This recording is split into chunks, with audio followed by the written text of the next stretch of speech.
एक नई वीडियो के साथ आज मैं फिर हाजिर हूं, आपका होस्ट दोस्त विक्रांत जोशी आपका स्वागत करता हूं मेरे वी मास्टर में। इसमें हम लेकर आते हैं वर्ल्ड अफेयर्स और डिफेंस के दिनों की टॉप खबरें। तो चलिए जान लेते हैं। अपनी सबसे पहली खबर की बात करेंगे तो हनवा एरोस्पेस की तरफ से निकलकर सामने आ रही है। हनवा एरोस्पेस या साउथ कोरिया भारत को एक बड़े बाजार के तौर पर देख रहा है अपना डिफेंस इक्विपमेंट बेचने के लिए। हम जानते हैं कि रशिया यूक्रेन में युद्ध चल रहा है, रशिया से भारत स्पेयर पार्ट नहीं आ रहे हैं और इस युद्ध के दौरान ही भारत को यह पता चला कि उनको और ज़्यादा डाइवर्सिफाई करना पड़ेगा अपने इक्विपमेंट्स को। हालांकि ये जो डाइवर्सिफिकेशन की बात है वो 15 से 20 साल पहले ही स्टार्ट कर दी गई थी और अमेरिका को हमने अपना पार्टनर चुन लिया था, पर अब धीरे धीरे साउथ कोरिया की तरफ भी हम लोग शिफ्ट हो रहे हैं और उनसे भी हथियार ले रहे हैं। उसका सबसे बड़ा उदाहरण K9 वज्रा-T हम लोग को देखने को मिलता है।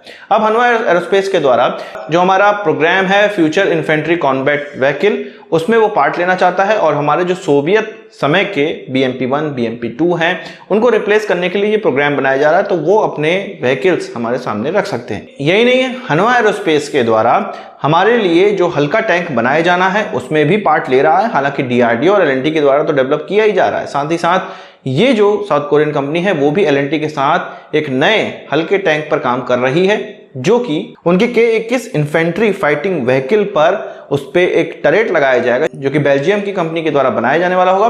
तो इस तरह से वो एक हल्का टैंक भारत के सामने प्रस्तुत कर सकते हैं और भारत के जो DRDO और L&T का प्रोग्राम है उसको कंपटीशन दे सकते हैं या कॉम्प्लीमेंट भी कर सकते हैं।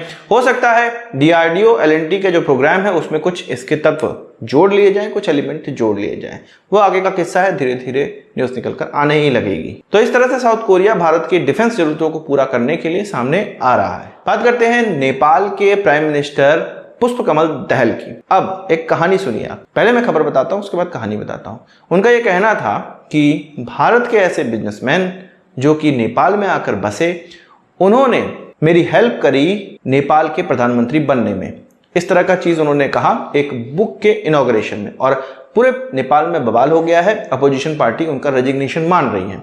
अब पूरी कहानी सुनिए। एक बुक है जिसका नाम है roads to the valley, the legacy of Sardar Pritam Singh in Nepal. मतलब सरदार प्रीतम सिंह पे ये एक किताब है। वो एक इंडियन बिजनेसमैन है और नेपाल में रहने लगे। नेपाल में वो ट्रांसपोर्टेशन और लॉजिस्टिक का काम करने लगे और एक बहुत बड़ा ब्रांड उन्होंने खड़ा किया और एक तरह से नेपाल के एंटरप्रेन्योर बन गए और वहां पर उनका काफी नाम होने लगा। नेपाल के प्राइम मिनिस्टर ने ये कहा, अभी के प्राइम मिनिस्टर ने ये कहा कि एक समय था, इस बुक के इनॉग्रेशन में वो गए हुए थे और उन्होंने बातों बातों में ये कह दिया कि एक समय था जब सरदार प्रीतम सिंह ने दिल्ली जा जाके उनकी हेल्प करी और नेपाल के नेताओं से भी बात करके ये हेल्प करी कि उनको प्राइम मिनिस्टर बनाया जाए। अब इससे प्रॉब्लम क्या हो गई? प्रॉब्लम ये हो गई कि नेपाल के जो अन्य लीडर्स हैं, अब उनकी बात तो खुल गई कि भाई नेपाल का प्राइम मिनिस्टर दिल्ली डिसाइड कर रहा है, भारत डिसाइड कर रहा है। तो यही उनका कहना था कि नेपाल का एक कॉन्स्टिट्यूशन है, नेपाल की पार्लियामेंट है और अब ये जो पार्लियामेंट की पूरी व्यवस्था है इसी पर एक क्वेश्चन मार्क उनकी तरफ से कर दिया गया है इस जवाब से या इस स्पीच से। अपोजिशन का ये कहना है कि जब सारा चीज दिल्ली ही डिसाइड कर रहा है तो नेपाल की ये जो पार्लियामेंट है, कॉन्स्टिट्यूशन है, वो किस चीज के लिए? नेपाल की कॉन्स्टिट्यूशन और पार्लियामेंट को बदनाम किया जा रहा है अपने इस तरह के फेक कमेंट से, ऐसा उनके अपोजिशन का कहना है। हम सभी लोग जानते हैं कि छोटे देशों में जो सरकार बनती है वो बड़े देशों के कठपुतली ही होती है और कुछ लीडर किसी देश से जुड़े होते हैं, कुछ लीडर किसी देश से जुड़े होते हैं और इसी प्रकार से वहां पे सरकारें चलती हैं। चीन भी वहां पे हस्तक्षेप करता है, भारत भी हस्तक्षेप करता है। तो ये भारत के हस्तक्षेप का उन्होंने वर्णन किया जिससे कि उनके लिए प्रॉब्लम खड़ी हो गई है।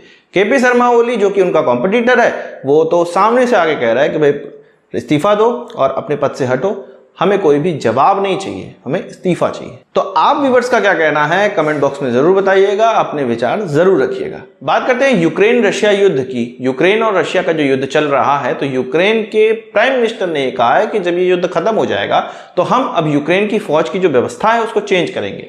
अभी जो उनकी फोर्स है वो एक कंपलसरी फोर्स है, मतलब लोग कंपलसरी वहां पे जॉब के लिए कुछ समय जाते हैं और उसके बाद वहां से हट जाते हैं। उनको चाहिए एक प्रोफेशनल आर्मी, उनके प्राइम मिनिस्टर के द्वारा ये कहा गया। ऐसा नहीं होना चाहिए कि भाई कुछ समय तक नौकरी की और वहां से हट गए, ऐसी कोई व्यवस्था नहीं होनी चाहिए। और वो ये चाहते हैं कि नाटो के स्टैंडर्ड की उनकी फौज बनाई जाए, हथियारों के मामले में भी और सैनिकों को रखने के मामले में भी। यूक्रेन की बात ही चली है तो यूक्रेन में एक सेल्फ प्रोपेल्ड आर्टिलरी गन पहुंच रही है जो कि टर्की के द्वारा बनाई जाती है। इसका नाम फिरतीना है या T155 है। आपको जान के आश्चर्य होगा कि ये K9 वज्रा-T है जो हम लोग इस्तेमाल करते हैं, या K9 थंडर, जो कि साउथ कोरिया के द्वारा बनाई गई सेल्फ प्रोपेल्ड आर्टिलरी गन है, उसी का टर्किश वर्जन है। असल में ये जो सेल्फ प्रोपेल्ड आर्टिलरी गन है K9, वो बहुत ही ज़्यादा विश्व में इस्तेमाल की जाती है, इसलिए भारत भी इसको इस्तेमाल कर रहा है। जिस प्रकार से साउथ कोरिया को इसकी टेक्नोलॉजी ट्रांसफर करी गई, उसी तरह टर्की को भी करी गई। टर्की में ये सारी चीजें बनती हैं, केवल इसका इंजन नहीं बनता है। तो ये जो सेल्फ प्रोपेल्ड आर्टिलरी गन है, अब वो यूक्रेन पहुंचने लगी है। अब टर्की की भी स्थिति समझिए। कोई कांड अगर रशिया में होता है, जैसे कि आर्म म्यूटिनी अभी कुछ दिन पहले हुई थी, तो टर्की को उसने सबसे पहले बताया था, और टर्की खुद ही यूक्रेन में हथियार भेजता है। टर्की तो नाटो का सदस्य है, तो यूक्रेन की मदद करना लाजमी है। अब टर्की देखिए दोनों तरफ साधे हुआ है, रशिया को भी साधे हुआ है और नाटो को भी साधे हुआ है। हाँ, हालांकि अमेरिका को उतने अच्छे से नहीं साध पाता है, पर फिर भी अमेरिका छुपे तौर पर उसकी हेल्प तो करता ही है, चाहे टेक्नोलॉजिकल मामले में हो या अन्य मामलों में, क्योंकि उनको टर्की की आवश्यकता है और रूस भी जानता है कि उनको टर्की की आवश्यकता है। उसी प्रकार से जैसे कि रशिया भारत को जानता है कि भारत की आवश्यकता उनको है, अमेरिका जानता है कि उनकी भारत की आवश्यकता उनको भी है चीन के खिलाफ। इसी तरह विश्व में कई ध्रुव अब बनने लगे हैं, कई पोल्स बनने लगे हैं। तो आज की इस वीडियो के लिए बस इतना ही। आशा करता हूं वीडियो पसंद आया होगा। आपको एक बड़ा सा आंसर जरूर देंगे। इस वीडियो संबंधित सवाल से जाओ कमेंट बॉक्स में जरूर लाइएगा, और यदि आपने हमारा चैनल सब्सक्राइब नहीं किया उसे भी कर लीजिए, क्योंकि हम इस प्रकार की वीडियो लाते रहते हैं। नमस्कार, थैंक यू, जय हिंद।